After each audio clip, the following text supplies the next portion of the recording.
오늘은 주여 만일 주님이시거든 나를 명하사 무리로 오라 하소서. 부활절입니다.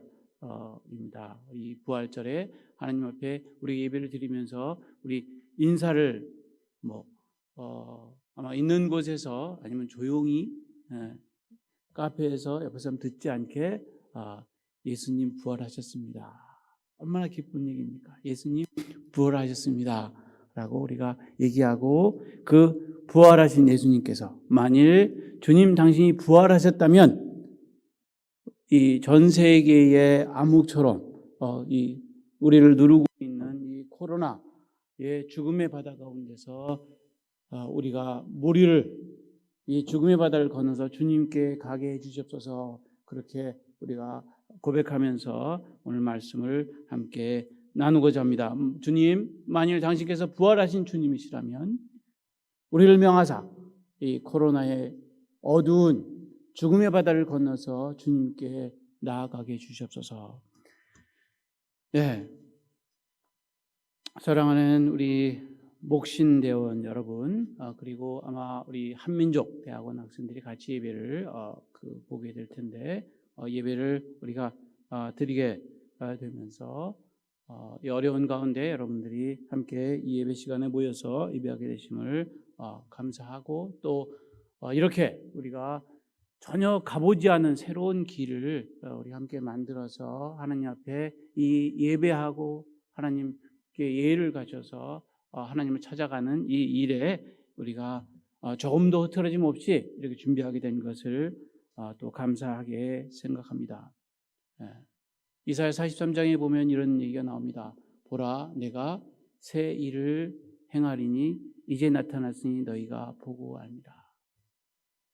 사랑하는 우리 학우 여러분, 코로나 바이러스를 통하여서 우리에게 생긴 이 엄청난 일 가운데에서 하나님께서 우리에게 주시는 위로의 말씀은, 보라, 내가 그럼에도 불구하고 이 어려움 가운데서 너희에게 새 길을 내리니 너희가 곧 나타날 테니까 그를 보고 내가 하나님인 줄 알아라. 이 기도가, 이 간절한 우리의 소망이 그리스도 안에서 이루어 주었으면 좋겠습니다. 오늘 여러분들이 오늘 함께 읽은 이 본문의 이야기는 어떤 얘기입니까? 제자들이 예수님의 말을 듣고 예수님이 따라가라고 한 그 배를 타고 지금 가고 있는 가운데에서 어려움을 만난 일입니다. 우리의 삶 가운데 우리에게 닥치는 어려움, 우리가 정말로 고통스러워서 죽을 수밖에 없는 그런 어려움 가운데 우리가 살게 되는 것이 꼭 믿지 않는 사람만 그렇습니까? 교회 안 다니는 사람만 그렇습니까? 우리가 신앙생활을 제대로 하지 않기 때문에 하나님께서 우리에게 주는 어려움입니까? 아니라고 생각해요. 오늘 이 본문이 있기 바로 전에는 어떤 일이 있었냐면, 제자들이 예수님과 함께 광야에서 물고기 2마리하고 보리떡 5개로 장정만 5,000명을 먹인 어마어마한 기적을 경험하고, 하나님은 살아계십니다, 주여 이제 우리에게 오셨으니, 이렇게 들떠있는 엄청난 사건을 경험하고 주님께서 가라. 못 가겠어요? 가라면 가지. 저는 신학대학에 왜 왔냐? 제가 고등학교 2학년 때 병을 얻었어요. 죽게 되었거든요. 그런데 돈이 없어서 치료를 못 받는 거예요.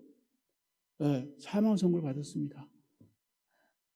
너무 죽는 것이 억울하고 분해서 우리 선생님이 얘기해 준 얘기를 그대로 믿은 거예요. 하나님이 원하시면 할 일이 있으면 살려두시기도 하고, 할 일이 없으면 데려간다는. 고등학교 2학년 마치고 3학년 때 열심히 공부해서 대학을 가고자 했었는데,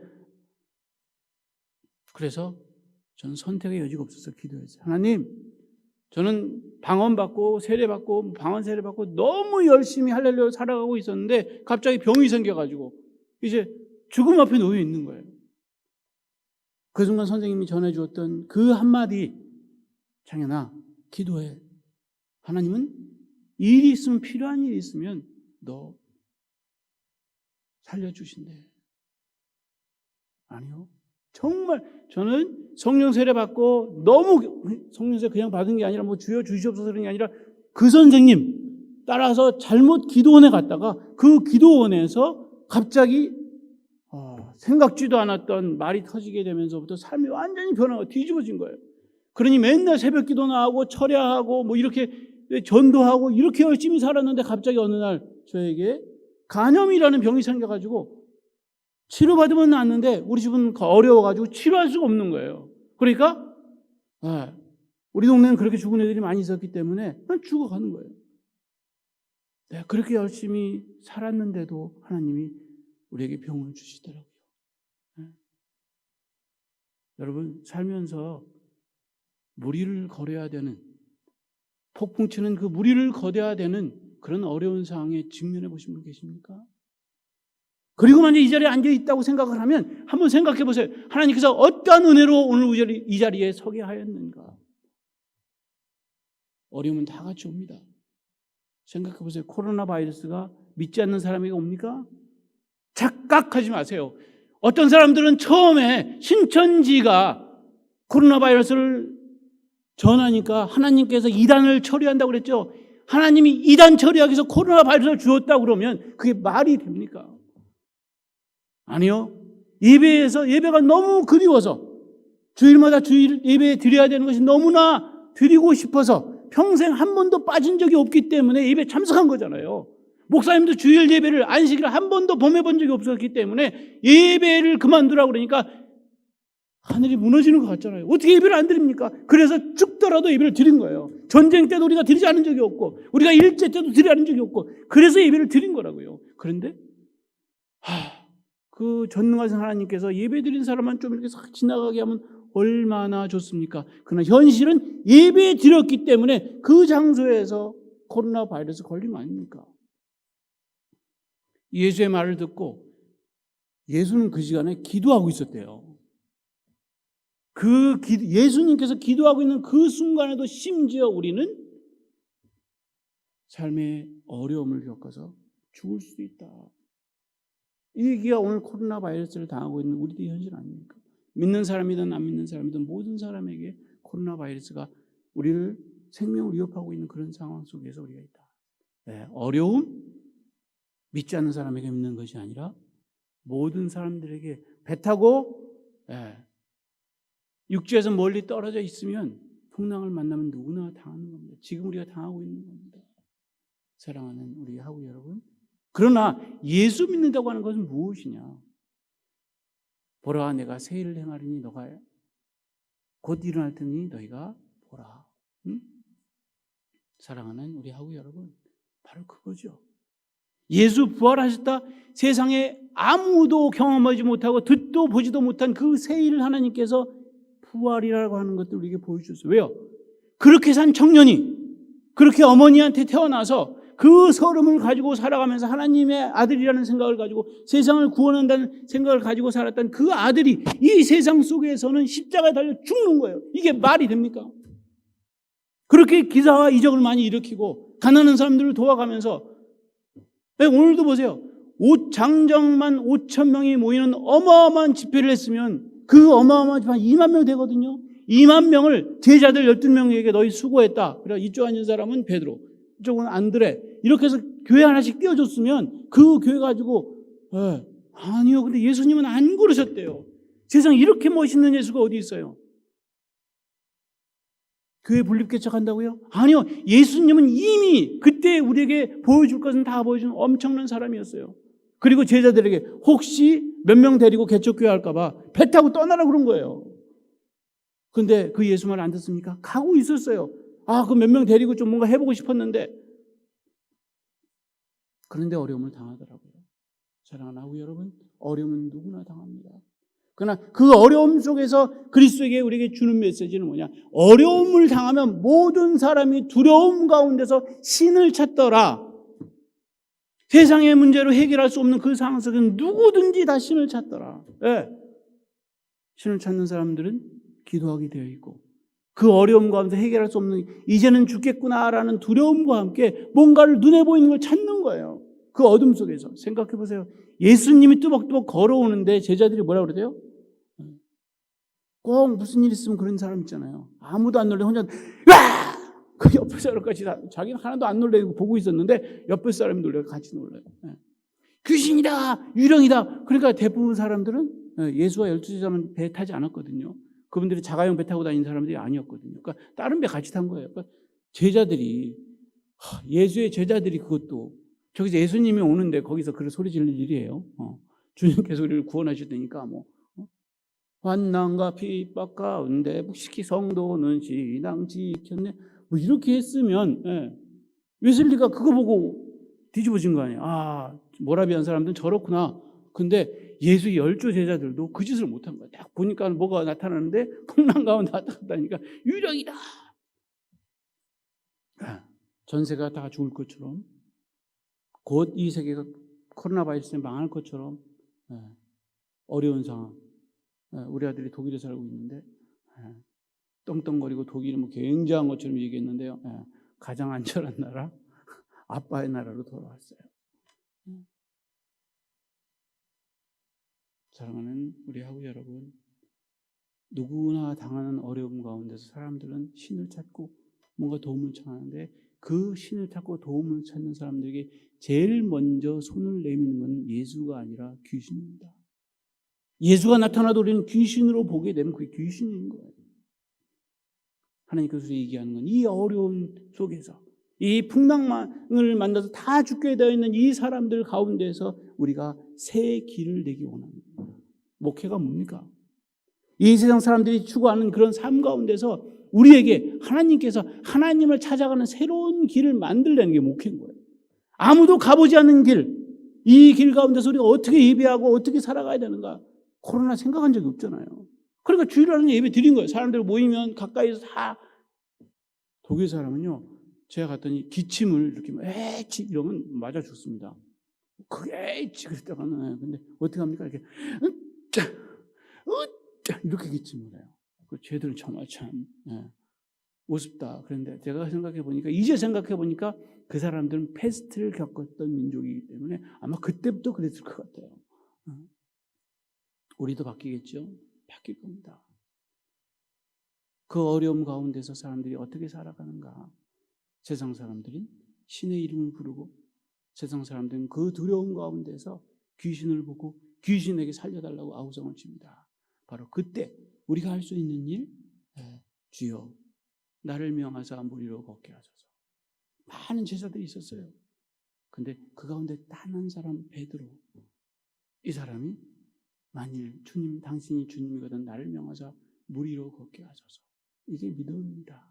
지금까지는 우리가 우리 삶 가운데에서 주님 어서 오시옵소서, 주님 우리 살려주시옵소서 이렇게 얘기하고 끝났지만, 그러나 그렇게만 살 길이 아니라 예수께서 예루살렘으로 올라가고 예루살렘에 십자가에 달려서 돌아가시고 이 길을 가고 있는데 맨날 주님 오시옵소서, 아니요, 이제 우리가 이 풍랑을 무리를 건너서 예수께까지 가야 되는 이 새로운 길을 낼 사람이 누구냐?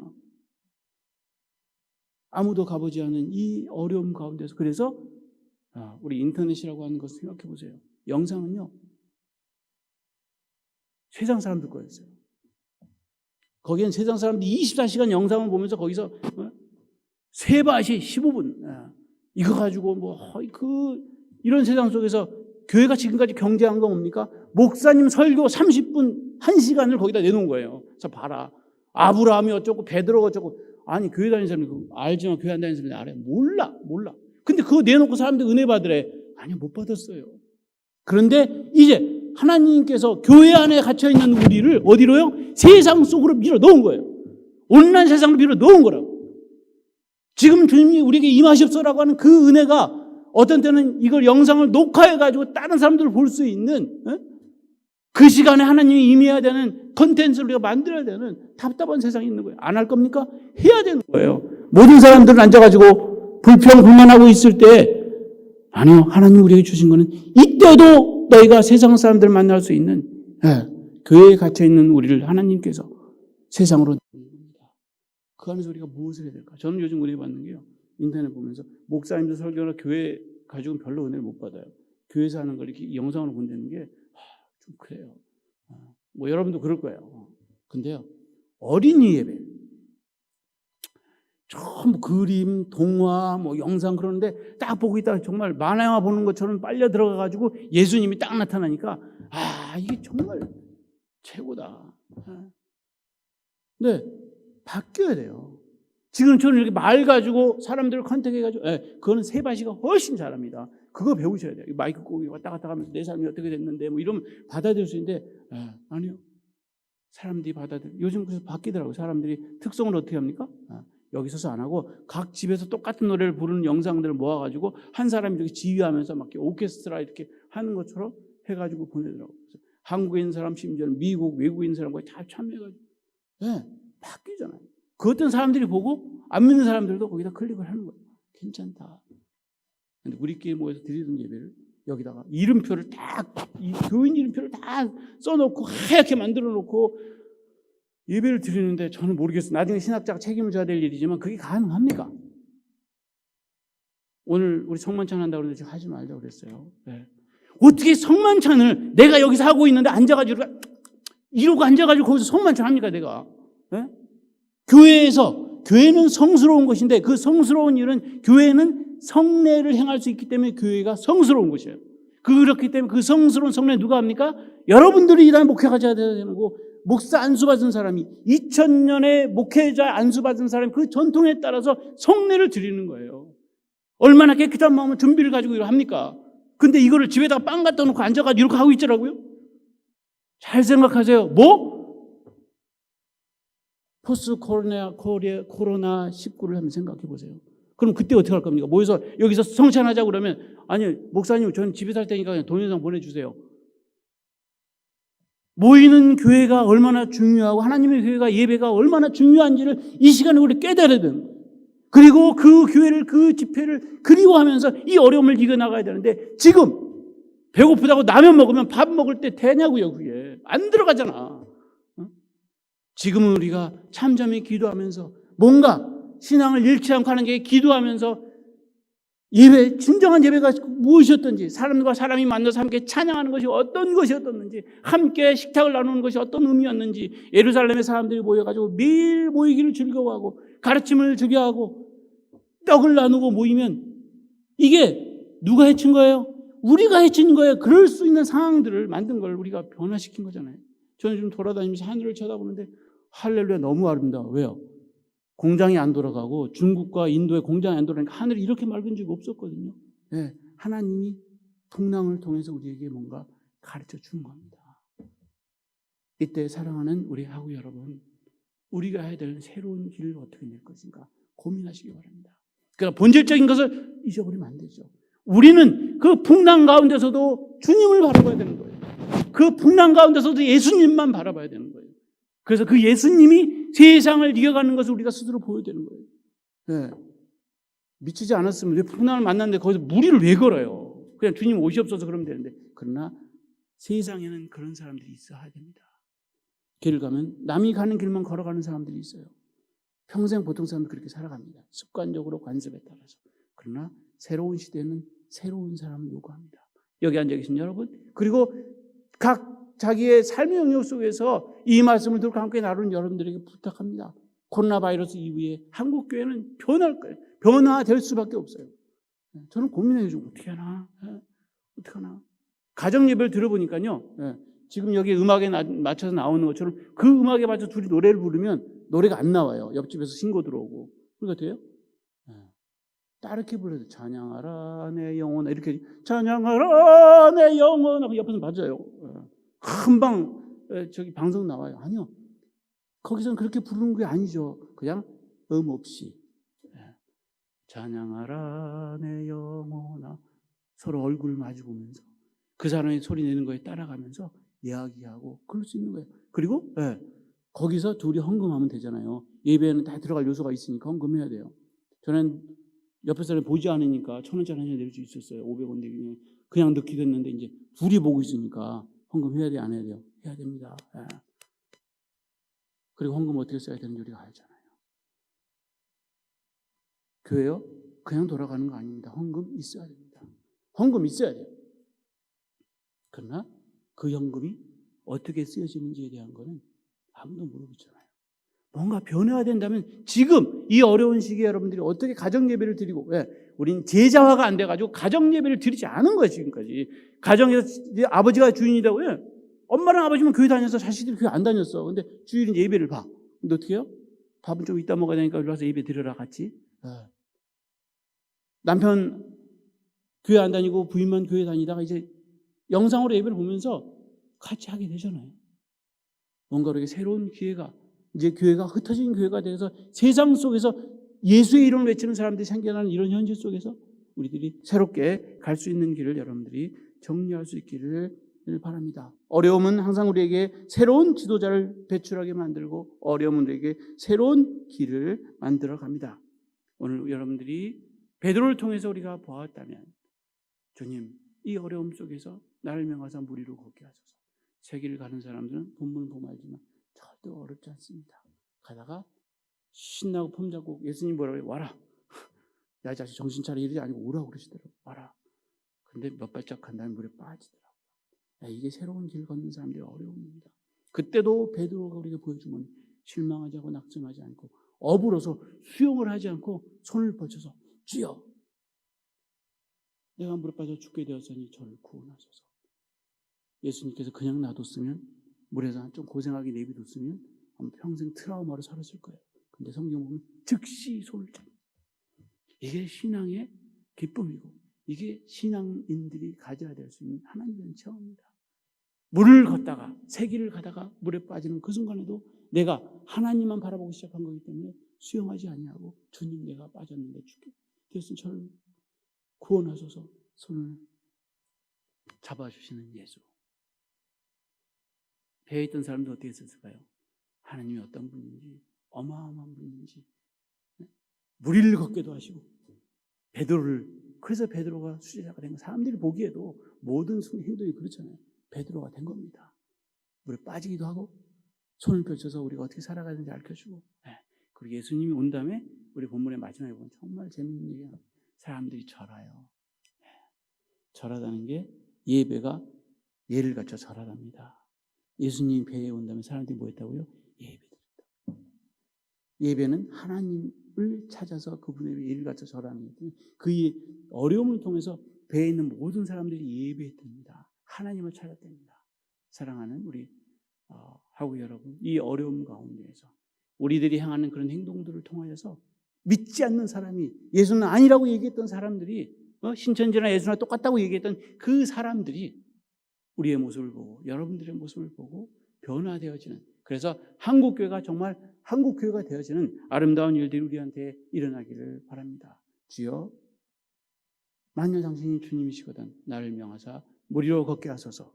이것이 우리의 삶과 우리의 교회를 변화시키는 그런 기도가 되기를 예수 이름으로 간절히 축원합니다.